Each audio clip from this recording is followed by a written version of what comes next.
aquella gran multitud, dijo a Felipe: ¿de dónde compraremos pan para que coman estos? Pero esto decía para probarle, porque él sabía lo que había de hacer. Felipe respondió: 200 denarios de pan no bastarían para que cada uno de ellos tomase un poco. Uno de tus discípulos, Andrés, hermano de Simón Pedro, le dijo: he aquí, está un muchacho que tiene 5 panes de cebada y 2 pececillos. Mas, ¿qué es esto para tantos? Entonces Jesús dijo: haced recostar la gente. Y había mucha hierba en aquel lugar, y se recostaron como en número de 5,000 varones. Y tomó Jesús aquellos panes, y habiendo dado gracias, los repartió entre los discípulos, y los discípulos entre los que estaban recostados. Asimismo, de los peces cuanto querían. Bueno, a mí me impresiona mucho este milagro que Jesús hizo cuando estaba en la tierra, ¿no? O sea, el alimentar a tanta gente con tan poco alimento, pues es algo así sumamente, pues, sobrenatural, impactante, ¿no?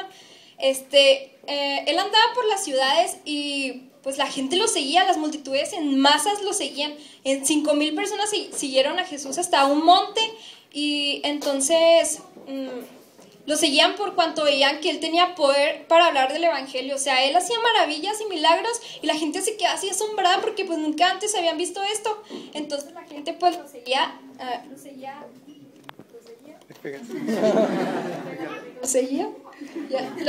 pues hasta donde fuera, ¿no? O sea, si se iba al desierto, ahí iba la gente caminando siguiendo a Jesús. Y pues qué impresionante. O sea, llegó el momento, o sea, estaban ahí todos ahí escuchando bien atentos, ¿no? Y llegó el momento en que la gente pues pues les dio hambre, ¿no? Y Jesús así como que, pobrecitos.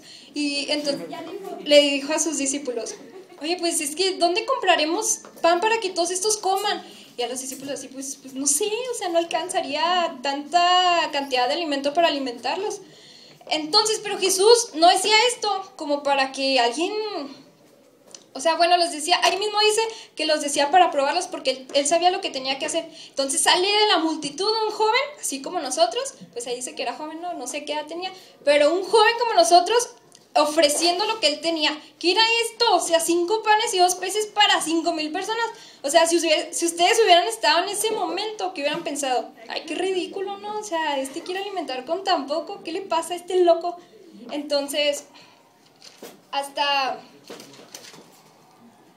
un discípulo que estaba ahí con Jesús, Andrés, le dijo: ¿pero qué es esto para tantos? O sea, el tipo se atrevió a menospreciar lo que en las manos de Dios se puede hacer. O sea, él dijo, o sea, se le olvidó los milagros que Jesús había hecho anteriormente. O sea, cuando Jesús imponía las manos y estos sanaban, resucitaban personas. O sea, él se le olvidó por completo en ese instante lo que Jesús había hecho. Entonces hay que tener mucho cuidado nosotros hay que tener mucho cuidado con lo que pensamos y con lo que decimos, porque, o sea, el poder de Dios es infinito.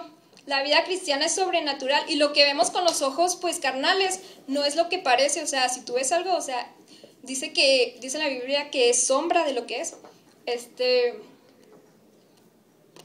Igual el mundo también sabe, por eso está el dicho de leones como lo pintan. O sea, el mundo bien sabe que las cosas que tú ves no son lo que parecen.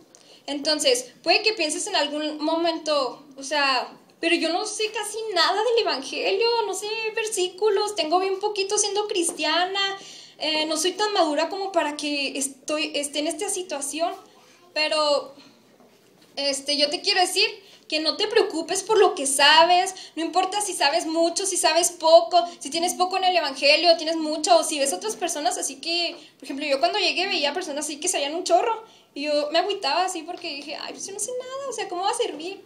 Pero, o sea, eso a Dios no le impide hacer grandes y maravillosas cosas contigo. O sea, si Dios quiere, lo va a hacer, ¿verdad? Pero, necesitamos que nosotros estemos dispuestos a que Dios nos utilice, ¿no?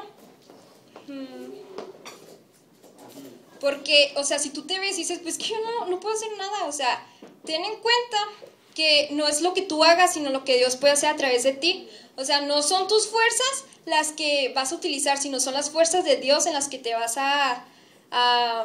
¿cómo se dice? A poner, ¿no?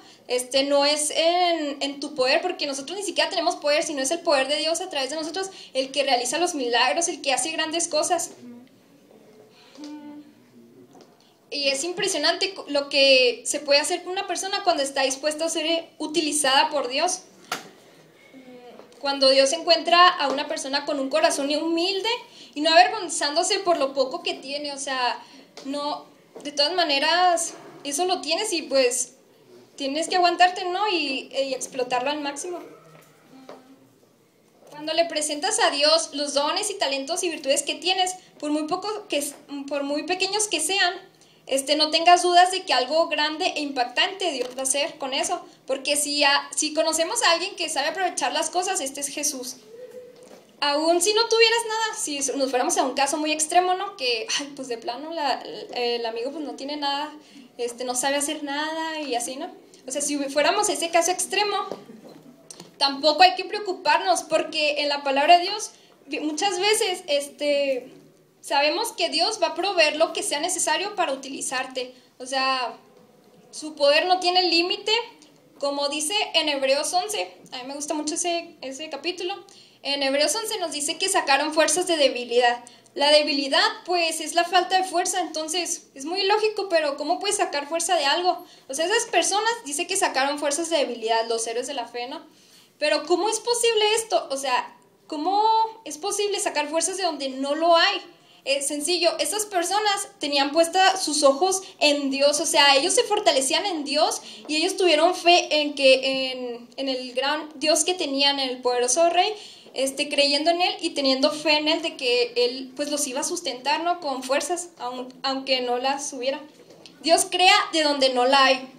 También en un pasaje en el Nuevo Testamento, Juan el Bautista cuando iba a bautizar a las personas en agua, o sea, la multitud vino a él, ¿no? Entonces él dijo en Lucas 3:8, os digo que Dios puede levantar hijos de Abraham aún de estas piedras. O sea, las personas se han de ver quedado así como que, ay, otro loco. O sea, ¿cómo sacar hijos de las piedras si los hijos no sean en piedras? Pero, o sea, él sabía, esto decía, no porque estuviera loco, sino porque él sabía quién es Dios, que es creativo y que si él quiere, hasta lo imposible va a hacer algo. No, espérame. Así que si, por ejemplo, nosotros nos miramos, ¿no? Y luego decimos, no, pues es que yo no sé hacer nada. Y luego te miras y ves muchos errores en ti, ves que siempre estás en fracasos y así. O sea, no te mires a ti, sino mira a aquel que puede hacer las cosas, aquel que lo puede todo. Bien dice en Hebreos 12, puestos los ojos en Jesús. O sea, esto es algo que debemos nosotros de hacer, poner nuestros ojos en Jesús. Porque, por ejemplo, si ustedes ahorita ven fijamente el reloj y se enfocan en el reloj y no apartan sus ojos del reloj, se van a enfocar en eso y no se van a poder enfocar en la bocina porque ya están sus ojos ahí. Entonces dice, puestos los ojos en Jesús. Hay un inicio ahí, puestos los ojos en Jesús. Pones tus ojos, pero no nos dice, a los 5 minutos quítalos. O sea, no hay un final, sino hay un inicio. Y esto nos quiere decir que siempre mantengamos nuestros ojos puestos en Jesús, creyendo en Él. Y si, mira,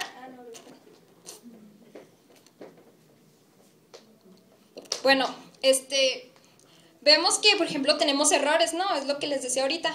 Pero muchas personas tienen errores, o sea, no te enfoques en eso, en que, ay, es que siempre fracaso, siempre que intento algo lo fracaso. O sea, muchas personas han pasado por esa situación, pero no por el hecho de que digas, ay, pues es que todos fracasan, todos tienen errores, te vas a quedar ahí estancado, ¿no? En un estado de confort. O sea, no, sino siempre procura llenarte más de Dios, procura aprender más de Él, procura investigar acerca de cosas que te llamen la atención y no te quedes ahí, no te quedes pasivo ahí esperando a que otros lo hagan, sino hazlo tú y lánzate.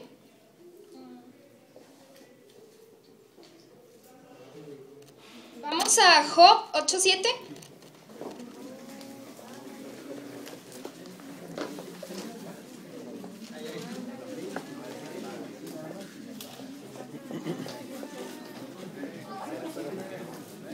¿Ya lo tienen? Amén. Bueno, ahí en este pasaje dice, ¿ya lo encontraron? Job 8:7. Bueno, ahí dice, aunque tu principio haya sido pequeño, tu postrer estado será muy grande. Todos deberíamos decir amén a eso. Amén. Así es. Hay que agarrarnos de esta promesa, porque puede que en estos momentos, pues, muchos sean nuevos, ¿no? O sea, que acaban de empezar con el Evangelio en Cristo y que digan, pues es que pues soy nuevo y muchos saben más que yo y cosas así.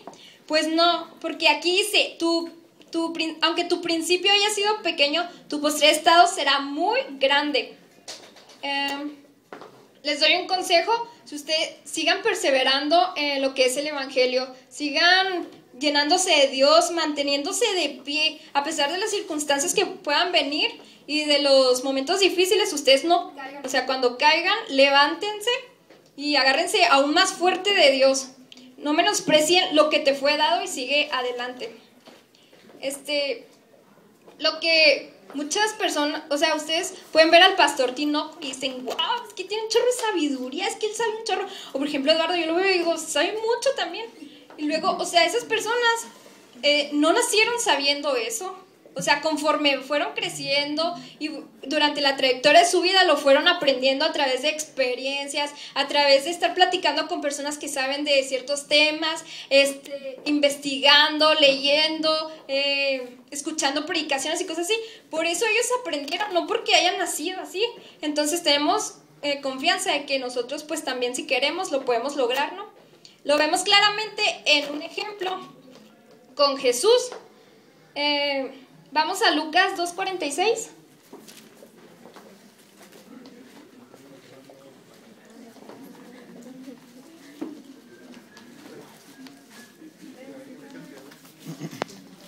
¿Vienes si lo lees, Abraham? Dice, y aconteció que 3 días después le hallaron en el templo, sentado en medio de los doctores de la ley, oyéndoles y preguntándoles. O sea, vemos a Jesús que a sus 12 años el niño ya estaba entre los doctos de la ley en ese tiempo. O sea, él estaba así como que, wow, o sea, le impactaba todo eso, ¿no? ¿Qué hacíamos nosotros a los 12 años? Estábamos así como que, ay, unos jugando fútbol, otros a las muñecas aún, o no sé, cosas así, ¿no? De niños. Pero él estaba empapándose de sabiduría de las personas que sabían en ese tiempo, ¿no? Sustrayéndoles el conocimiento que tenían, así como que sigue hablando, o sea, todo esto me lo estoy grabando, o sea, esto es increíble. Él no menospreciaba la sabiduría que tienen las personas grandes, ¿no? Y así él se fue empapando de lo que es el conocimiento. Cuando Jesús nació, o sea, no nació diciendo, conforme a tu fe se ha hecho, no solo de pan vivirá el hombre. O sea, no, él lo fue aprendiendo a través de lo que fue su crecimiento, porque más adelante, en ese mismo, en Lucas 2, viene que Jesús crecía en sabiduría y estatura y en gracia para con Dios y con los hombres. O sea, vemos que ahí crecía. ¿Qué es crecer? Pues aumentar, ¿no? Él aumentaba su sabiduría, lo que sabía. Entonces, vemos que Jesús llegó a ser quien era porque se empapaba de conocimiento, ¿no? Y entonces vemos aquí cumplida la promesa que su postrer estado, claro que cuando él fue a la cruz sabía más que a sus 12 años, obviamente. Entonces él, conforme fue creciendo, pues fue aprendiendo más. Su postrer estado pues llegó a ser más grande. ¿Cómo te ves ahora mismo tú? ¿Con mucho potencial? ¿Con poco? ¿Siendo tímido o no tímido? ¿Con facilidad de habla? ¿O de plano pues nadie te saca ni un hola ni un cómo estás? O sea, debemos de ver, aunque ahora colabores en algo que sea así, pues poco, y tú digas, pues es que es un poquito lo que estoy trabajando. O sea, no te quepa duda que Dios te hará engrandecer a ti y hará engrandecer lo que estás haciendo.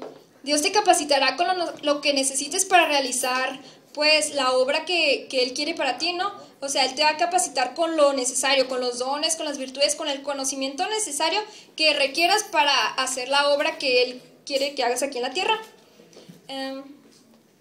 Pero pues nuestro trabajo es disponer todo nuestro ser a aprender más de lo que ya sabemos, ¿no? Estudiando, leyendo la palabra de Dios, desmenuzando cada versículo y nunca dejarnos vencer. Pues sí vamos a cometer errores, ¿no? Porque pues